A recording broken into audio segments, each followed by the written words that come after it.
जय मातेश्वरी। जय माते। आज मैं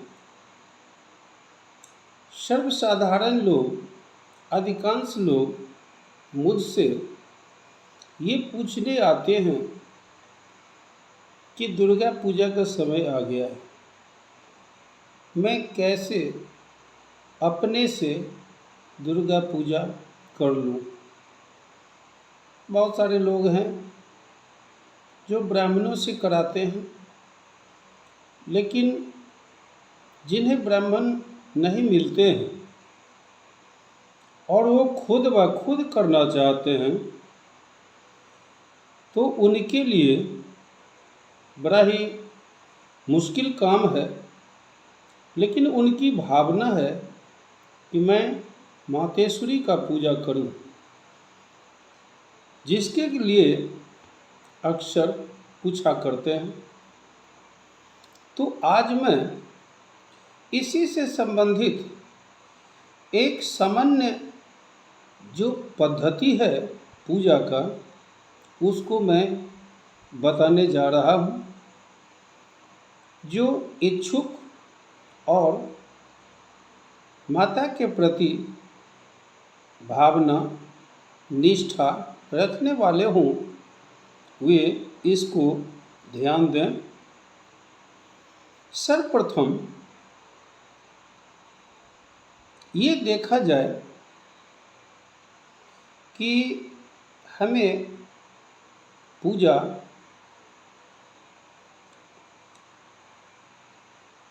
कैसे करना है। तो पूजन का जो भी फूल पत्ती या प्रसाद, ये सब चीज़, अगरबत्ती धूप, ये सब तो लेकर बैठना ही होगा। लेकिन हम आसन पर बैठने के बाद की प्रक्रिया बताते हैं। सर्वप्रथम जब आसन पर बैठते हैं तो पहले अपने आप को शुद्धि कर लें। हाथ में गंगाजल या सामान्य जल लेकर भी ओम अपवित्रः पवित्रो वा सर्वावस्थां गतोऽपि वा जय स्मरेत् पुंडरीकाक्षं सौभास्याभ्यन्तरः शुचिः पुंडरीकाक्षं पुनात् गंगा नारायण हरि हरि। इतना कहकर अपने शरीर पर छींट लें, पुनः हाथ में जल लें। अब आसन पर छींटने के लिए पुनः पढ़ें ओम पृथ्वी त्वया धृता लोका देवी त्वं विष्णुना धृता त्वं च धारय मां देव पवित्रम कुरुचासनम। आसन पर छींट लें, आसन की शुद्धि हो गया। इसके बाद चंदन लें, चंदन लेकर पढ़ें ओम चंदनं वंद्यते नित्यं पवित्रं पापनाशनम आपदा हरते नित्यं लक्ष्मीर्वसतु सर्वदा। अपने ललाट में कर लेना चाहिए। अगर स्त्रीगण हैं तो उन्हें अपने माथे में चंदन के साथ सिंदूर भी धारण करना चाहिए। अब हम इसके बाद एक और काम बच जाता है। जो पुरुष वर्ग हैं,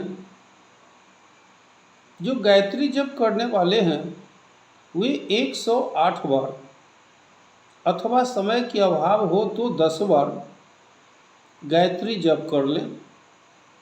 जो गायत्री जप करने में सक्षम नहीं हो, वह 108 बार ओम नमः शिवाय का जप कर लें। अगर समय की अभाव समझ में आवे तो 10 बार भी जप कर सकते हैं। पुनः आगे संकल्प कर लें। हाथ में सुपारी, कुछ द्रव्य, पैसा, अक्षत या तिल, जल लेकर संकल्प कर लें। उस संकल्प में जो मन में भावना हो, उस भावना को जिसके लिए पूजा करने जा रहे हैं वह मन में भावना रखते हुए इसे मानसिक संकल्प भी कहेंगे। साथ में वाचिक संकल्प के रूप में इस प्रकार पढ़ लें। ओ मध्य आश्विने मासे शुक्ले पक्षे प्रतिपद तिथौ अमुक गोत्रस्य या महिला होने पर गोत्राया अमुक सर्वनस्य अथवा महिला होने पर देव्या मम अभीष्ट सिद्धि प्राप्त्यर्थं श्री जगदम्बा दुर्गा प्रीतये च दुर्गा पाठ जपादि सकल कर्म महं करिष्ये। और बगल में पत्ते पर रख दें। अब दुर्गा जी का आवाहन पत्ता पर या कलश पूजन के बाद कलश पर कर लें। पाठ आरंभ से पहले 3 पाठ करना है, वो क्रमशः। मिथिला पद्धति में तो पहले अर्गला, कील और कवच पाठ करने का बात आता है, किंतु गीता प्रेस गोरखपुर की पुस्तक में पहले कवच, फिर अर्गला और कीलक दिया गया है। जैसे सुविधा हो किसी भी तरह से तीनों पाठ हो जाना चाहिए। फिर आगे रात्रि सूक्त पाठ कर लें। उसके बाद नवार्न मंत्र जैसे ओम ऐं ह्रीं क्लीं चामुंडाये विच्चे मंत्र का 108 बार जप कर लेना चाहिए। इसके बाद दुर्गा जी का ध्यान कर लें, पाठ आरंभ करें। अब 1 से 13 अध्याय पाठ प्रतिदिन करने में जो सक्षम हो उनके लिए तो यही सही है। जो इतना समय नहीं दे सकें तो उनके लिए दूसरी विधि है कि दुर्गा जी का 3 चरित्र है, तो एक एक चरित्र करके 9 दिन में तीनों चरित्र का पाठ करना चाहिए, जो इस प्रकार है। पहला दिन प्रथम अध्याय, दूसरा दिन 2, 3, 4 अध्याय, तीसरा दिन 5 से 13 अध्याय, पांचवा दिन, चौथा दिन पुनः 1 अध्याय, पांचवा दिन 2, 3, 4 अध्याय, छठा दिन 5 से 13 अध्याय, सातवां दिन 1 अध्याय, आठवां दिन 2, 3, 4 अध्याय और नववां दिन 5 से 13 अध्याय। आप देखें कि यह 3 आवृत्ति हो जाता है, तो 3 रूप महाकाली, महालक्ष्मी, महासरस्वती का पूजा हो जाता है, जो त्रिगुणमयी के नाम से जाने जाते हैं। अब 9 दिन में 3 बार अर्थात 3 आवृत्ति पाठ हो जाता है, तो तीनों देवी का ये 3 पाठ हो जाता है। इससे पूर्ण पाठ माना जाता है। अब जिनके पास यह भी संभव नहीं हो तो फिर तीसरे स्थिति में ऐसा है कि पहला दिन 1 अध्याय, दूसरा दिन 2-3 अध्याय, तीसरा दिन चौथा अध्याय, चौथा दिन 5-6-7 अध्याय और 8 अध्याय, पांचवा दिन 9 और 10 अध्याय, छठा दिन 11 अध्याय, सातवां दिन 12 और 13 अध्याय, आठवां दिन चौथा अध्याय, नौवां दिन 11वां अध्याय। इस प्रकार उनका भी संपूर्ण पाठ हो जाता है। अब यहाँ पर यह नहीं तर्क करना होगा कि एक ब्राह्मण जो पाठ करते हैं वही पाठ मेरा हो गया, ऐसा तो नहीं होगा।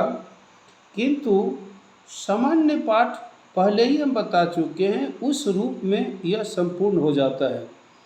आगे पुनः पाठ समाप्ति के बाद नवार्न मंत्र का, जैसे ओम ऐं ह्रीं क्लीं चामुंडायै विच्चे, इसका पुनः 108 बार जप करना चाहिए। और जब यह जप हो जाता है तो आपका पाठ संपूर्ण हो जाता है। अब इस पाठ के बाद देवी सूक्त का पाठ कर लें, आपका संपूर्ण पाठ हो जाता है। और आगे आप आरती कर लें, आपका पूजा सामान्य रूप में अति सुंदर और सुफलदायक सिद्ध होगा।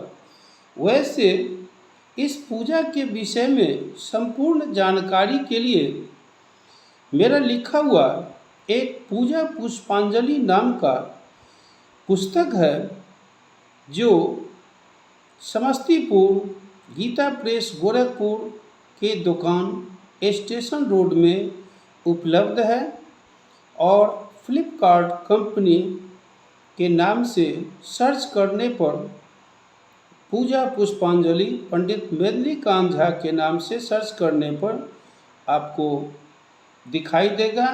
आप उसे ऑर्डर करके मंगा सकते हैं, जिसमें संपूर्ण रूप से हर देवी देवताओं की पूजा उसमें बताया गया है। और उसके जरिए आप स्वयं भी पूजा कर ले सकते हैं। जिन्हें ब्राह्मण की अभाव हो वे स्वयं इसके माध्यम से अपना पूजा कर ले सकते हैं। आपकी सुविधा के लिए, समाज हित के लिए वह पुस्तक लिखा गया है। बहुत सारे पंडित विद्वानों के पास भी उपलब्ध है, जिससे वे काम करते हैं। आपको अगर समझ में नहीं आता हो तो इस पुस्तक को खोजकर आप इसका उपयोग करें। जय माता।